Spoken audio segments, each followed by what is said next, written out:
इस प्रकार 3.5 शक्तियां इस महाराष्ट्र में पृथ्वी तत्व से निकली हुई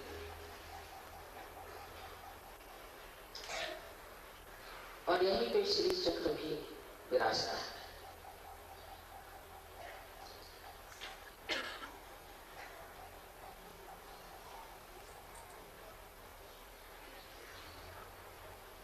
आप लोग सब जानते हैं कि महालक्ष्मी ही मध्य मार्ग है और उस मध्य मार्ग से कुंडलिनी का जागरण होता है। इसलिए हजारों वर्षों से इस महालक्ष्मी के मंदिर में उदो उदो अम्बे कहा जाता है, क्योंकि अम्बा कुंडलिनी है और कुंडलिनी की शक्ति माँ लक्ष्मी में ही जागृत हो सकती है। इसलिए महालक्ष्मी के मंदिर में बैठ के अम्बा की गीत गाया जाए। कोलासुर को मारा था, इसलिए इसका नाम कोलापुर। कोलासुर नाम का एक राक्षस था। कोले का मतलब होता है फॉक्स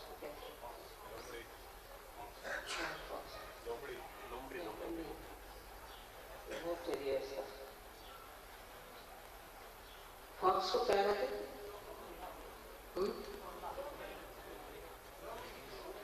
नहीं, लोमड़ी को वो हल्की होती है।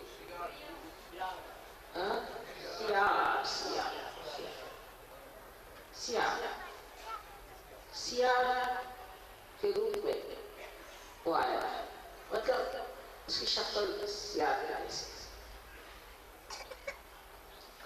उसको देवी ने मारा, इसलिए इस जगह का नाम कोल्हासुर को मारने की वजह से कोल्हापुर पड़ गया। देखिए, हर जगह जहां जहां मंदिरों में पृथ्वी तत्व ने इस स्वयं विग्रह तैयार किए, वहां वहां बुरी तरह से लोगों ने पैसा बनाना शुरू कर दिया और मंदिरों की तरफ कोई ध्यान नहीं दिया।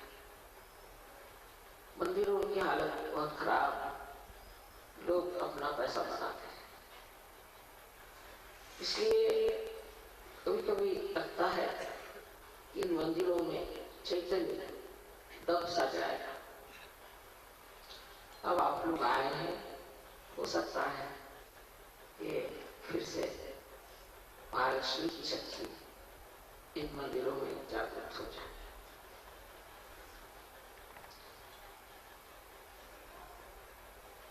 सुषुम्ना नाड़ी इस प्रकार बनी हुई है, जैसे कोई कागज को आप 3.5 मरतबा लपेट लें,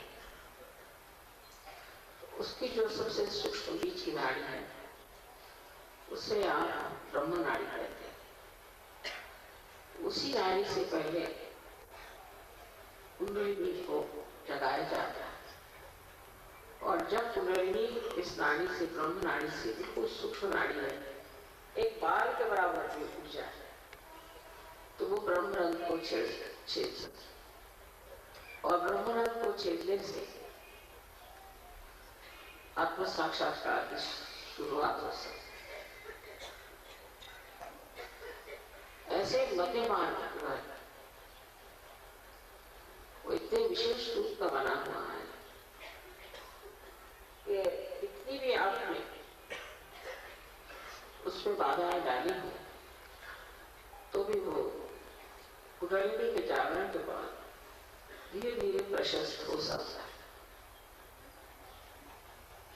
और इसी चीज का अवलंबन लेकर के हमने सहयोग में पहले शिखर और उसके बाद उसके इस तरह से ये मंदिर बना। पहले शिखर मराठी में है, आदि कल समागम है। पहले शिखर बनाना है और उसके बाद उसकी नींव डालना है। तो किसी तरह से जब ब्रह्मानंद छिप जाए उसके बाद थोड़े से प्रकाश में बहुत कार्य आ सकता है।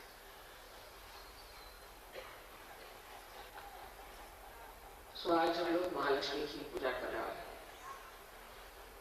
मराठीत सांगायलाच नको महत्व कोल्हापूरचं सगळं तुम्हाला माहिती आहे. पण एवढं जाणलं पाहिजे की जोगवा इतक्या दिवसापासून आपण राहतो